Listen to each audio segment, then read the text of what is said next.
ደረጃ 3 የሚባል የሽብርተኝነት ፍረጃ ውስጥ ገብቷል።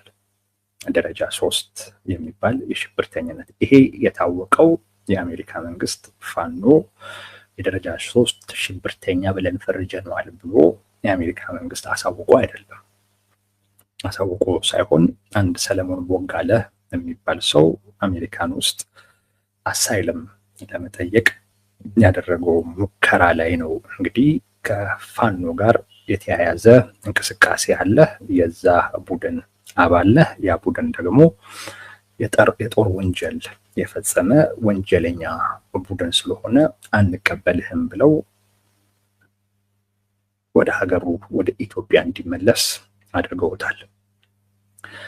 ከዛ ጋር ተያይዞ ነው እንግዲህ ፋኖ እንደዚህ አይነት ምደባ ውስጥ ገባ እንዴ የሚል ነገር የተነሳው ማለት ነው። ሰለሞን ቦጋለ ይባላል።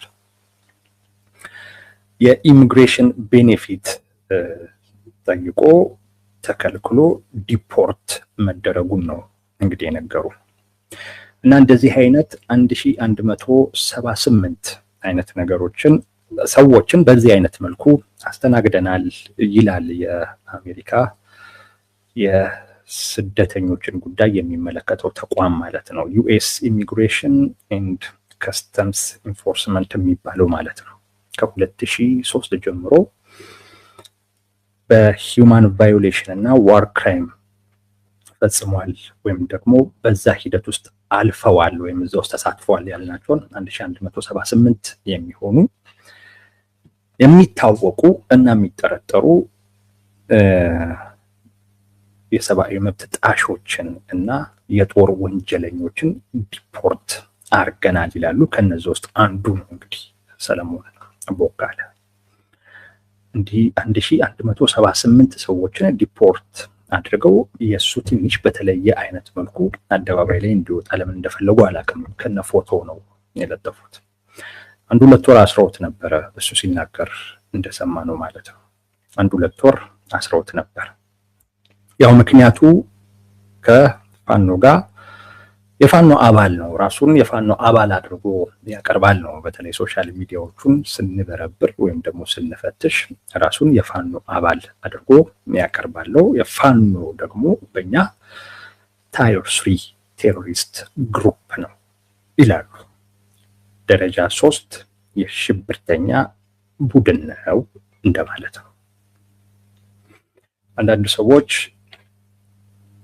በዚህ መጠን ግልጽ ተደርጎ ፋኖ በሽብርተኝነት አልተፈረጀም ብለው የተለያየ ምክንያት ለማቅረብ ሲሞክሩ አይቻለሁ። ያ ግን የሚያዋጣ አይደለም። በግልጽ ነው ታየር 3 ቴሮሪስት ግሩፕ ይለዋል። በቃ አሸባሪ ቡድን ነው ፋኖ ይላል። ምንም ይሄ ወደዚህም ወደዛም ልታደርገው ማትችለው ግልጽ መልእክት ነው። ደረጃ 3 ሽብርተኛ ቡድን ነው ማለት ነው። ትርጉሙ ሌላ እኮ አይደለም። አንዳንዶች አይ ደረጃ 3 እኮ ማለት ምናምን ብለው ሌላ ትርጉም ሊሰጡት ይፈልጋሉ፣ ግን ምንም የሚያስኬድ አይደለም። አንዳንዶች ይሄኛውን ፋኖ አይደለም የበፊቱን ፋኖ ነው ብለው እንትን ሊሉት ሲሞክሩ አያለውኝ፣ ግን ብዙ የሚያዋጣ አይደለም። በቃ ሽብርተኛ ቡድን ብለው ፈርጀውታል። ይሄን ማወቅ መቀበል ያስፈልጋል። ባይሆን ደረጃ 3 የሽብርተኛ ቡድን ማለት ምን ማለት ነው የሚለው ጉዳይ ላይ እሱ ላይ በደንብ ማውራት ይሻላል እንጂ አሸባሪ ተብሎ አልተፈረጀም፣ የትላንትናውን ፋኖ ነው የዛሬውን ፋኖ አይደለም፣ እንደዚህ የሚባል ነገር ብዙ የሚሰራ ጉዳይ አይደለም። ትላንትም ፋኖ ነኝ ብሎ ሲንቀሳቀስ የነበረውን ዛሬም ፋኖ ነኝ ብሎ የሚንቀሳቀሰው አካል በአሜሪካ የስደተኞች ሕግ መሰረት ደረጃ 3 የሽብር ቡድን ነው። ይህን ማወቅ ይጠቅማል። ምን ማለት ነው የሚለውን በተወሰነ ደረጃ እናየዋለን። 3 ደረጃዎች አሉት በአሜሪካ መንግስት በኩል የሽብርተኝነት ፍረጃ 3 ደረጃዎች አሉት። አንደኛው ፎሬን ቴሮሪስት ኦርጋናይዜሽን የሚባለው ደረጃ 1 የሚባለው ኤፍቲኦ የሚባለው ማለት ነው። ይሄ የአሜሪካ የውጭ ጉዳይ ሚኒስቴር በይፋ አሸባሪ ብሎ የሚመዘግባቸው አካላት ማለት ነው። እንደ አልቃይዳ እንደ አይኤስአይኤስ ያሉ የአሜሪካ መንግስት በግልጽ በውጭ ጉዳይ ሚኒስቴሩ በኩል በግልጽ ስማቸውን ጠቅሶ መጠሪያቸውን ጠቅሶ አሸባሪ ናቸው የሚላቸው ማለት ነው። ፎሬን ቴሮሪስት ኦርጋናይዜሽን ይባላሉ። እነዚህ ደረጃ 1 ማለት ነው። ደረጃ 1። ሁለተኛው ደረጃ 2 የሚባለው ቴሮሪስት ኤክስክሉዥን ሊስት የሚባሉት ቴሮሪስት ኤክስክሉዥን ሊስት የሚባሉት ነው። ይሄ ለስደት ለቪዛ ክልከላ ተብለው በዝርዝር የተቀመጡ ማለት ነው። እከሌ እከሌ እከሌ ተብሎ በዝርዝር የተቀመጡ የሚለው ነው። ይሄ ለስደት ለቪዛ ክልከላ ነው፣ ወደዛ እንዳትገባ የሚከለክሉበት ነው። ሶስተኛው አንዲዛይኔትድ ግሩፕስ የሚባለው አሁን ፋኖ ያለበት ነው። ስም ዝርዝራቸው ውስጥ የለም። ነገር ግን እንደ ሁኔታው እዛው የኢሚግሬሽን መኮንኖች ወይም የኢሚግሬሽን ኦፊሰሮች እንደ ሁኔታው አይተው አሸባሪ ነው ብለው ሊፈርጁት የሚችሉት ማለት ነው። ያኛው የተቀመጠ ነው። ሁለተኛው ከዚህ ጋር ሊመሳሰል ይችላል። ቴሮሪስት ኤክስክሉዥን ሊስት የሚባለው በቃ የተቀመጡ በዝርዝር የተቀመጡ ናቸው። እከሌ እከሌ እከሌ የሚባሉ ቡድኖች ለስደትም ለቪዛም ሲባል ሊከለከሉ ይገባል ተብሎ የተቀመጡ ማለት ነው። ፋኖ ያለበት ደረጃ 3 ግን የተባለው በዝርዝር የተቀመጡ አይደሉም። እዛ ያለው የኢሚግሬሽን መኮንን ወይም ኦፊሰር እንደ ሁኔታው ጉዳዩን አይቶ ሊፈርጀው የሚችለው እንደ ሁኔታው አይቶ ሊፈርጀው የሚችል ጉዳይ ነው። ፋኖ እዚህ ውስጥ ነው ያለው። ደረጃ 2 ላይ አይደለም፣ ደረጃ 1 ላይም አይደለም። ባይዘዌ የደረጃ እድገትም አይደለም። በነገራችን ላይ ከደረጃ 3 ጀምሮ እንደገና ከፍ ብሎ 2 ከፍ ብሎ 1 እያለ የሚቀጥልም አይደለም። እንደዛም አይደለም። በቃ ፋኖ ያለው እዚህ ውስጥ ነው። አሁን ያልኳችሁ አንዲዛይኔትድ የሚባለው ቡድን ውስጥ ነው። እዛ ውስጥ የሌለ የለም። ኢትዮጵያ ውስጥ ታጣቂ ሆኖ እዛ ውስጥ የሌለ የለም ነው ማለት። ቲፒኤልኤፍ ነበር ለ20 ምናምን ዓመታት በደርግ ጊዜ ሲዋጋ እዛ ውስጥ አስገብተውታል። የዛ ቡድን አባል ሆነ የቪዛም የስደትም ከስደትም ጋር የተያያዘ አገልግሎት አታገኝም፣ ወይም ጥቅም አታገኝም። የቲፒኤልኤፍ አባል ሆነ። ኦነግ እዛ ውስጥ ነበር ታጣቂ በነበረበት ጊዜ ማለት። ቲፒኤልኤፍ ኢቭን መንግስትን በነበረበት ጊዜ ነው ማለት በ1980ዎቹ በ1990ዎቹ ድረስ ነበረ። ኦብነግ እዛ ውስጥ ነበር፣ እዚህ ሊስት ውስጥ ነበር። ኦብነግ የኦጋዴን ብሔራዊ ነፃነት ንቅናቄ ግንባር ኢትዮጵያ ውስጥ ታጣቂ ሆኖ የትጥቅ እንቅስቃሴ ውስጥ ሆኖ እዛ ውስጥ ያልገባ በዛ ውስጥ ያልተካተተ ኖሮ አያውቅም። ብዙ ታጣቂ ብዙ አማጽያኖች እዛ ውስጥ አሉ። እርግጠኛ ሆኜ የምነግራችሁ የቲዲኤፍ አባል ነኝ ብለህ ወይም የቲዲኤፍ አባል መሆንህን የሚያሳይ ራስን በዛ ደረጃ አይደንቲፋይ ማድረግን የሚያሳይ ነገር ሶሻል ሚዲያ ላይ ተገኝቶ ወይም ማስረጃ ተገኝቶብህ የቪዛ አገልግሎት አታገኝም። የኦላም እንደዚሁ አታገኝም። ጥያቄ ነው የጠየቅነው። ፋኖ ከቲዲኤፍ እና ከኦላ በምን ተለየ ነው? በምንም የተለየው ነገር ሶስተኛ ደረጃ አሸባሪ ተብሎ ነው የተፈረጀው።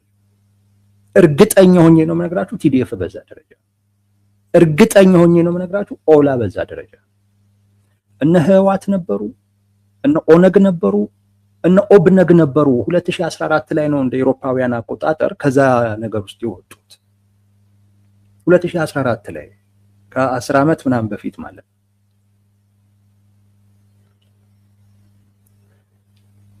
የተለያዩ ምክንያቶች አሉ። በዋናነት ግን አንድ 3 ምክንያቶች አሉ የሚያዩዋቸው ደረጃ 3 አሸባሪ ብለው ለመፈረጅ የሚያዩዋቸው። አንደኛው የፖለቲካ ዓላማህን ወይንም ማህበራዊ ዓላማህን የጦር መሳሪያ ተጠቅመህ ለማሳካት የምትሞክር ከሆነ እዛ ውስጥ ያስገቡ። ታጣቂ ከሆንክ አማጺ ከሆንክ እዛ ውስጥ ገባል። ምንም አዲስ ነገር የለውም ነው ያልኳችሁ ያሉት። ለምን እንደ አዲስ እንደተወራ እኔ አላቅም። ያው ስደት ላይ ነኝ። እዚህ አንዳንድ ሰዎች ይመጡና ፕሮሰስ ይጀምራሉ ወደ ሌላ ሀገር። አብዛኛው ኢትዮጵያዊ መሸጋገሪያ ነው የሚያደርጋትን ያሉባትን ሀገር እና ኬዝ ይኖራቸዋል ፕሮሰስ ለማስኬድ ማለት ነው። ወደ ካናዳም ይሁን ወደ አውሮፓም ይሁን ወደ አሜሪካ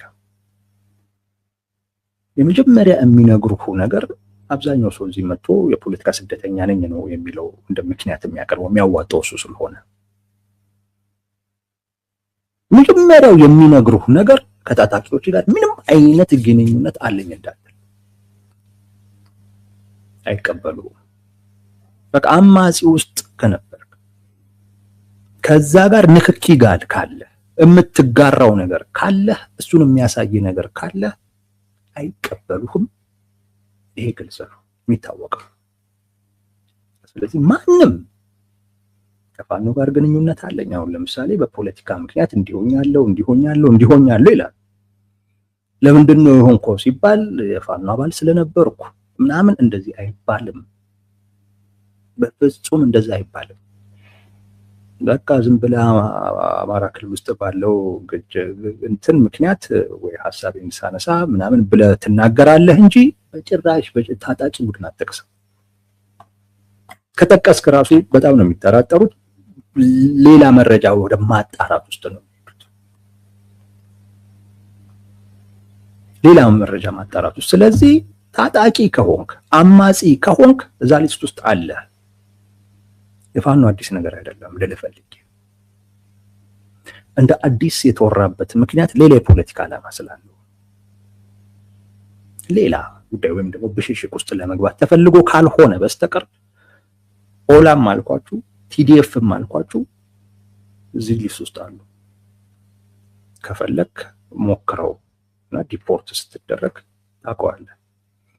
የጦር መሳሪያን ተጠቅመህ የፖለቲካ ዓላማዬን ወይንም ማህበራዊ ዓላማዬን አሳካለሁ ብለህ የምትንቀሳቀስ ከሆነ እዛ ያሉ የስደተኞች ህግ ውስጥ በዛ ውስጥ ያካትቱሃል ማለት ነው። አንዱ እሱ ነው።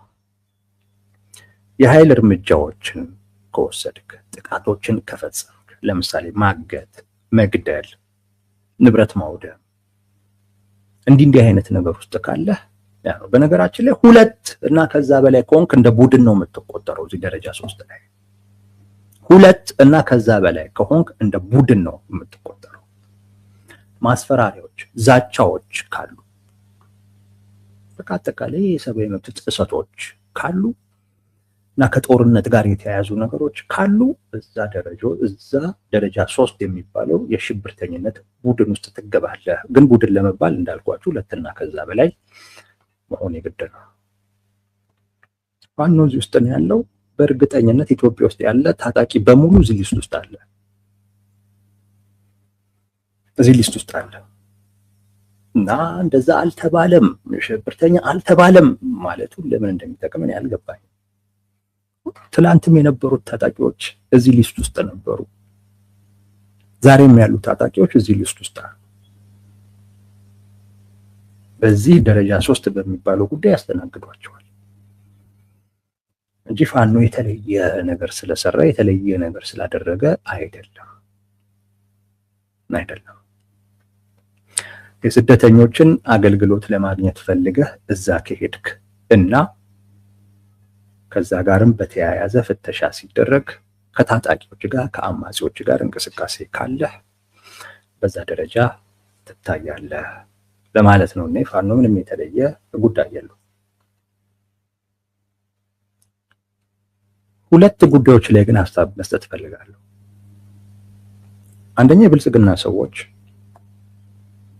ይህንን ጉዳይ በጣም ሲያጦዙት እና ወደ መበሻሸቅ ውስጥ ሲገቡ አይቻለሁ። ሁለተኛው የቲፒኤልኤፍ ሰዎች ተመሳሳዩን ሲያደርጉ አይቻለሁ። አንዳንድ ሰዎች የድሮ ፋኖ ነው እንጂ የአሁኑ ፋኖ አይደለም ለማለትም ሲሞክሩም አይቻለሁ። እሱም ሞኝነት ነው። ከፋኖ ትላንትም የነበረው ነው አሁንም ያለው የዚህኛው የአሁኑ ፋኖ አባል ነኝ ብለህ ሞክርና ዲፖርት ተደረገ ታረጋግጣለህ። ምንም ችግር የለውም። ቲዲኤፍም አልተባለም ምናምን ካልክ ሞክረው እሱንም ታረጋግጣለህ። 1100 ምናምን ሰዎችን እንደዚህ ያስተናግደናል ብለዋል። እንግዲህ ከነዛ ውስጥ በእርግጠኝነት የኦላ የቲዲኤፍ ምናምን ያገኙባቸውን ሰዎች አስተናግደዋል ወይም ደግሞ ሸኝተዋል። ይህን ማወቅ ያስፈልጋል። ግን የቲፒኤልኤፍ ሰዎች እኔ ብልጽግና ሰዎች በዚህ ጉዳይ ላይ ሀሳባቸውን ሲሰጡ አይቻለሁኝ። ደስተኛም ሲሆኑበት ጭምር አይቻለሁ። እዚህ ላይ የተወሰነ ነገሮች ማለት ፈልጋለሁ። አንደኛ የብልጽግና ሰዎች ጉዳዩን የሰለሞን የሚባለው ልጅ የሱ ጉዳይ ብቻ ሳይሆን የብልጽግና ሰው ጉዳዩን ከራሱ ከብልጽግና ጋር አያይዞ ማየት ያለበት ነው ይመስለኝ። ሰለሞን ቦጋለ የሚባለው ልጅ ዲፖርት የተደረገበት ምክንያት የፋኖ አባል ሆኖ በትግራዩ ጦርነት ወቅት ላይ አደረጋቸው ወይንም ተሳተፈባቸው ከተባሉ ጉዳዮች ጋር በተያያዘ ነው፣ ወይም ተናገራቸው ከተባሉ ጉዳዮች ጋር በተያያዘ ነው። ሌላ አይደለም።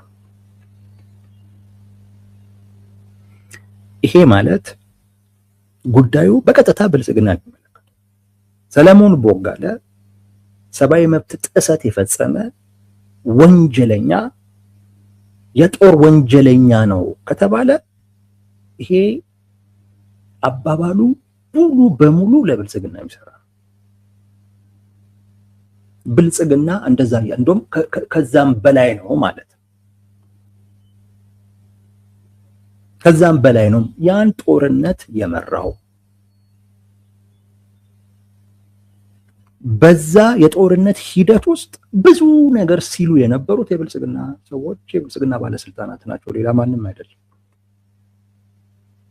ስለዚህ ሰለሞን የጦር ወንጀለኛ ነህ ሲባል ብልጽግና ከዛ በላይ የተባለ እንደሆነ ነው ሊሰማው የሚገባው እንጂ ፋኖ እንዲተባለ ብሎ ብልጽግና አብሻቂ ሆኖ ሊቀርብ አይችልም።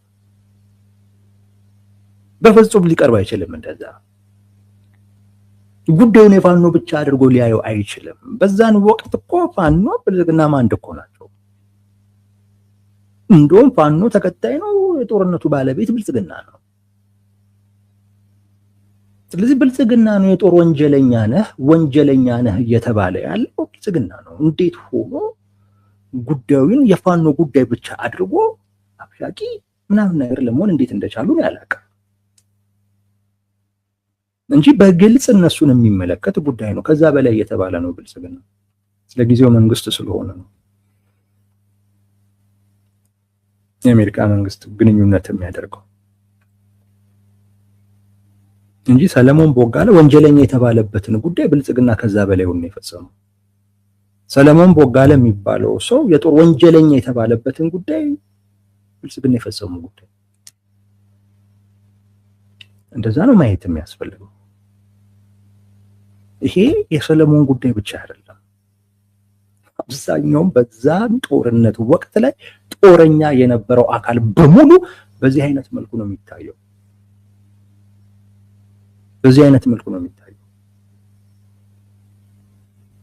ፋኖ ስለሆንክ አይደለም። በዛን ወቅት ላይ ጦረኛ አስተሳሰብ በለው ሲል የነበረ በሙሉ በተመሳሳይ ነው የሚታየው። ይሄንን ነው መረዳት የሚያስፈልገው እንጂ የጉዳዩን የፋኖ ጉዳይ ብቻ አድርጎ ብልጽግና ከዚህ ውስጥ የሌለበት አድርጎ ማየቱ በጣም ስህተት ነው። ራሱ የመራው ጦርነት እኮ ነው። የተሳተፈ ልጅ የጦር ወንጀለኛ ነው ከተባለ የመራው ምን ሊባል እንደሚችል ማሰብ ያስፈልጋል። ብልጽግና ሰዎች አንድም አብሻቂ አንድም ደግሞ ጉዳዩን ከፋኖ ጋር ብቻ የተያያዘ አድርገው ሲያቀርቡት በጣም ተገርሜበታለሁ። ሁለተኛ የቲፒኤልኤፍ ሰዎች እነሱም ጮቤ ሲረግጡ አይቻለሁ። እነሱ ጋር ራሳቸውን የማየት በጣም ትልቅ ችግር አለ። እንዳልኳቸው ነው። ቲዲኤፍ አባል ነኝ ብለህ ቪዛ ጠይቅ፣ ወይም እሱን የሚያረጋግጥ ማስረጃ ሳታጠፋ ወይም ሳትል እስቲ ጠይቅና ታየዋለህ። እነሱ ከነሱ ውጪ የነበረውን አካል በሙሉ ወንጀለኛ አድርገው ሲቆጥሩ ራሳቸውን ግን ንጹህ አድርገው ነው የሚቆጥሩት። ሁሌም በጣም የሚገርመኝ ጉዳይ ይሄ ነው። ብልጽግና እንዲህ አድርጓል፣ ማን ነው እንዲህ አድርጓል ሲሉ እነሱ ምንም ያላደረጉ ነው የሚመስሉት። አንተም የጦር ወንጀለኛ ነህ። ይህንን ማወቅ ያስፈልጋል። ቲዲኤፍ የምትለው ኃይል የጦር ወንጀለኛ ነው። ዓለም አቀፍ ተቋማቶች ስለሰራቸው ወንጀሎች ሁሉ ጽፈዋል። ይህን ማወቅ ያስፈልጋል። ይህንን መርሳት አያስፈልግም። የቲፒኤልኤፍ ሰው ሆነ በወቅቱ ጦርነቱን በለው ስትል የነበርክ በሙሉ አንተም ወንጀለኛ ነህ። ራስህንም የሚመለከት ነው። በዛን ወቅት ላይ በለው ሲሉ የነበሩ ሁሉ ይሄው እንዲህ በማለታቸው እያሉ ለማብሸቅ ሲሞክሩ አያለሁ። ይሄ በጣም ስህተት ነው። አንተም እኮ በዛኛው ሳይድ ሆነ የጦርነት ነጋሪ ስትጎስም የነበርክ ሰው ነህ። ይሄንን ማወቅ ያስፈልጋል። ግራህን ሲመቱ ቀኝን ስትሰጥ የነበርክ ሰው አልነበርክም። አንተም ወንጀለኛ ነህ። ብዙ ወንጀሎች ትጠየቃለህ አንተ። ለዛ ነው ቲዲኤፍ ከፋኖ በምንድን ነው የሚለየው? በምንም የሚለየው ነገር የለውም። እና አንዳንድ የቲፒኤልኤፍ ሰዎች ይኸው እንደዚህ ሆነ ሲሉ አያለውኝና ይሄ የሰለሞን ጉዳይ ብቻ አይደለም፣ ያንተም ጉዳይ ነው ወዳጄ፣ ያንተም ጉዳይ ነው። ምናልባት አሁን ላይ ቪዛ መጠየቅ ላይ ያስፈልግህ ይችላል እዛ ስላለ። ምናልባት ዜጋ ልትሆን ትችላለህ። ምናልባት እንደ ስደተኛ ላትታይ ትችላለህ። መኖሪያን ፈቃድ ኖሮ በደህና ጊዜ አምልጠህ ሊሆን ይችላል። ግን ይሄ ጉዳይ ያንተም ጉዳይ ነው። የሰብአዊ መብት ጥሰት፣ የጦር ወንጀል አንተ የኔ ነው የምትለውን ቡድን ሲፈጽም ነበር። በዛም ውስጥ አንተም ተሳታፊ ነበር። በሎም ስትል ነበር አንተ። እና ሌላው ወንጀለኛ አንተን ንጹህ አድርገህ ማየት በፍጹም ተገቢ አይደለም። እንደዚህ አይነት ሚዛኑን የሳተ አተያይና አቀራረብ በትግራይ በኩል አያለው። ሁሌ በቲፒኤልኤፍ ሳይድ ይሄንን አያለው። በዛ ሳይድ ሆኖ ጦርነት ሲጎስም የነበረ አካል ራሱን እንደ ወንጀለኛ አያይም። ሌላውን ግን ወንጀለኛ አድርጎ ግን ሲቆጥር ምንም ሀፍረት ሁሉ አይሰማውም። ግን አንተም ወንጀለኛ በዛ ደረጃ የምትታየነ ሌላውን ወንጀለኛ ብሎ ለመክሰስ ወይ እኔም ወንጀለኛ ነኝ ብለህ አምነህ ከሆነ ጥሩ። ግን ራስን ንጹህ አድርገህ ያቀረብክ ሌላውን ወንጀለኛ ለማለት ግን እንደዚህ አይነት ሞራል ሊኖር አይገባም ነው። እና እኔ ከየት እንዳመጡት ሞራሉን አላውቅም። ኤኒዌይስ ግን በዚህ ሂደት ውስጥ በቲፒኤልኤፍ ሰዎች እና በፋኖ መካከል ያለው ግንኙነት አይ ቲንክ ምን አይነት እንደሆነ ያሳየ ይመስለኛል። ልጁ ሰለሞን ቦጋለ የሚባለው የቲፒኤልኤፍ ሰዎች ናቸው ዘመቻ ከፍተውብኝ ወይም እዛ የራሳቸውን እንቅስቃሴ አድርገው በተደራጀ አይነት መልኩ ዲፖርት እንድደረግ ያደረጉት እነሱ ናቸው የሚል ነገር መናገሩን ሰምቻለሁ። እነሱም አይደለንም ከማለት ይልቅ የነሱ ውጤትና ስኬት አድርገው ሲያቀርቡት ነው ያየሁትኝ ያለውትና በቲፒኤልኤፍ እና በፋኖች መካከል ያለውን ግንኙነት በደንብ የሚያሳይ ነው። ለሆነች ጊዜያዊ ጥቅም ካልሆነ በስተቀር ከዛ ያለፈ ሊዘልቅ የሚችል ግንኙነት የለም የሚሉት ነገር አለ። ልዩነቶቻችንን እኛ ተነጋግረን እንፈታለን የሚሉት ነገር አለ። በፍጹም ተነጋግረው ሊፈቱ አይችሉም። አንዱ አንዱን ተበቅሎ ነው የሚኖረው። ይህ መታወቅ መቻል አለበት። በፍጹም ተነጋግረው በልዩነቶቻቸው ላይ ተግባብተው ችግራቸውን ለመፍታት የሚያስችል አይነት ሁኔታ ላይ እንዳልሆኑ ማሳያው ይሄ ነው።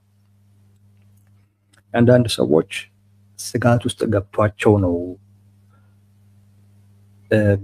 ግንኙነቱን የሚጎዳ አይነት ነገር እንደተንጸባረቀ ስለተረዱ ነው የድሮን ፋኖ ነው ያሁን አይደለም ወደሚል አይነት ነገር ለመሄድ እየፈለጉ ያሉት። ምክንያቱም የሁለቱን ግንኙነት ቢያንስ ለዚህ ጊዜ ስለሚፈልጉት